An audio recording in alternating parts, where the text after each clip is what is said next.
भारत स्वदेशी की ओर अग्रसर है, आत्मनिर्भर होता जा रहा है, यह वर्तमान सरकार का मानना है। अब भारत के सभी विदेशी सामान त्याग कर स्वदेशी अपनाएंगे। अब भारत के लोग मोटर गाड़ी त्याग कर बैलगाड़ी पर सफर करेंगे। हवाई जहाज केवल कागज के बनाकर उड़ाए जाएंगे। देश आध्यात्मिकता की ओर बढ़ेगा, क्योंकि संसद भवन में ही धर्म संसद के सत्र बुलाए जाएंगे, जिसमें सभापति वह होगा जिसने धर्म के नाम पर ज्यादा दंगे करवाए होंगे।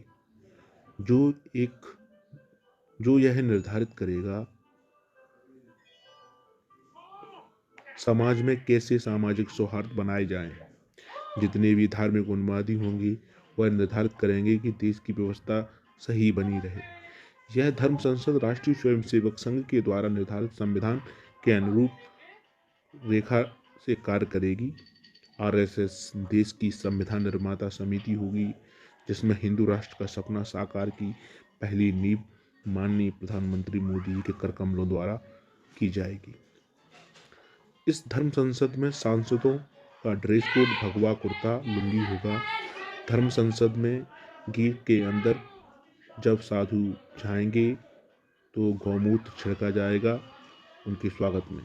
धर्म संसद एक भव्य कुटिया में लगा करेगी जो बिल्कुल स्वदेशी होगी, जिसमें सभापति मृगशाला पर बैठकर धर्म संसद के साधुओं को अभिभाषण देंगे।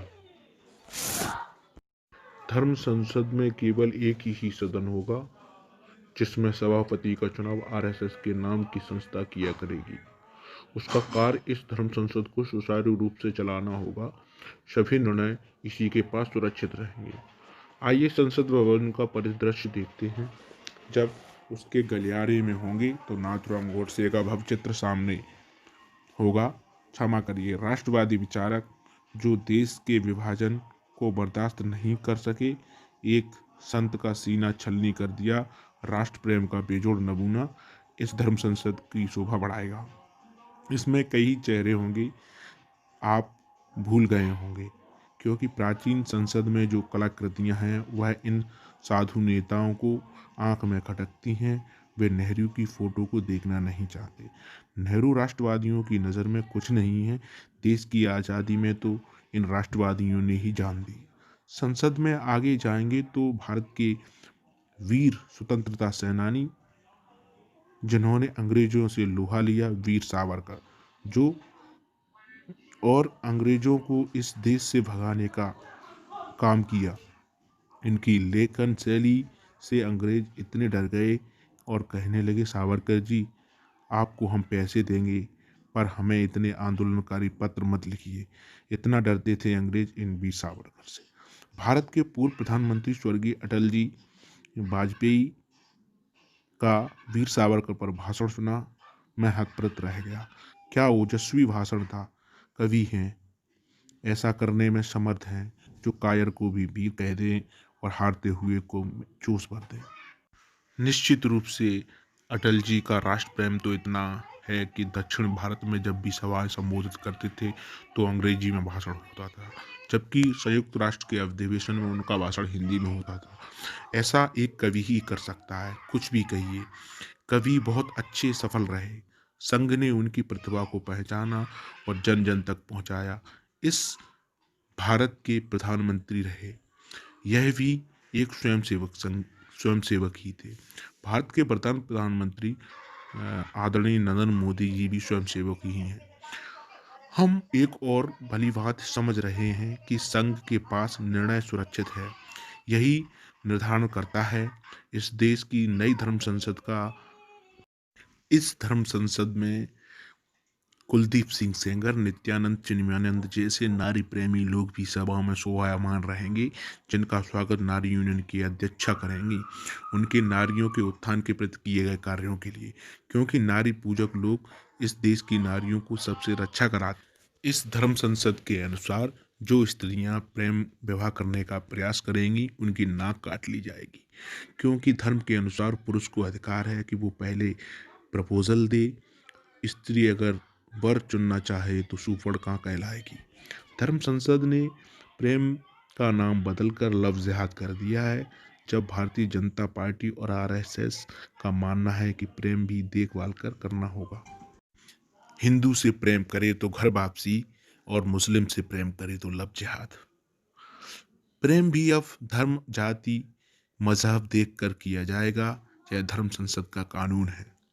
अगर कोई स्त्री किसी बापू, साधु, बाबा जो नग्न अवस्था में लेटा हुआ हो और तेल मालिश करवा रहा है, वह पाप नहीं है, वह सेवा भाव है, वह धर्म की रक्षा है।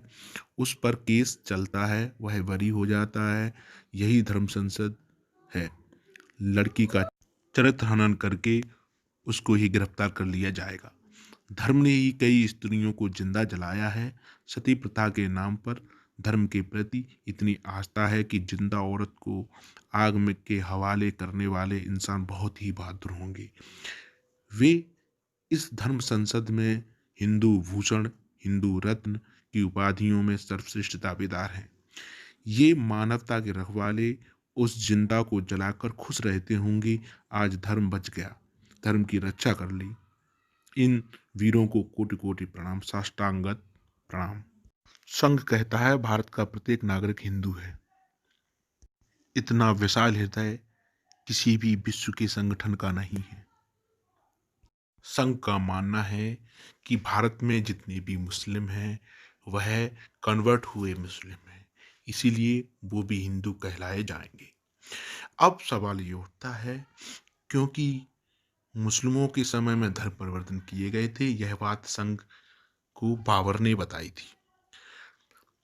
हमारे नातियों और मैंने बहुत जुल्म किए हिंदुओं पर और अपनी सेना में सैनिक बनाया, सेनापति बनाया, पुरोहित बनाया, धर्म परिवर्तन किया।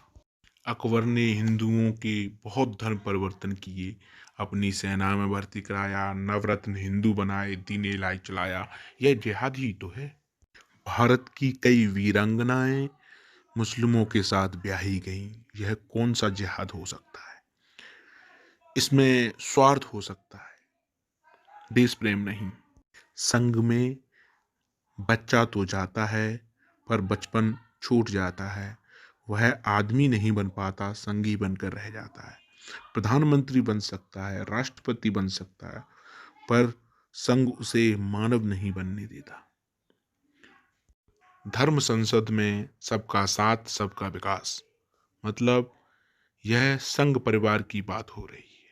मस्जिद दहाने से लेकर मंदिर निर्माण में जो भी क्रांतिकारी होंगी, वे इस धर्म संसद की दीवारों पर चित्रित रहेंगे। धन्यवाद।